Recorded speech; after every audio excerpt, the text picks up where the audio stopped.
Usai peristiwa penembakan dan ramil infanteri Octavianus dan Rem 182 JO Fakfak, Kolonel Infanteri Aswin Kartawijaya langsung menyidak 2 pos Satgas di Kabupaten Fakfak. Dalam lawatannya pada Jumat 19 April 2024, Kolonel Aswin memberikan pesan khusus mendalam kepada para personilnya yang bertugas. Ia menginstruksikan setiap prajuritnya untuk tidak lengah terhadap hal apapun, serta mengimbau semua prajurit harus bisa menempatkan diri pada posisi yang berbeda. Diketahui sebelumnya dan Ramil Ardadi Letda Infanteri Octavianus Sogari ditemukan tewas lantas ditembak anggota organisasi Papua Merdeka atau OPM.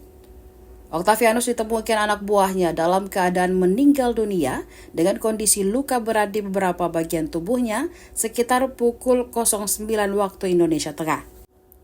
Lokasi penemuan jenazah Octavianus yakni di ruas Jalan Trans Enarotali, Aradadi, Kampung Pasir Putih, Distrik Eladide, Kabupaten Paniai, Papua Tengah. Download Tribun X sekarang, menghadirkan lokal menjadi Indonesia.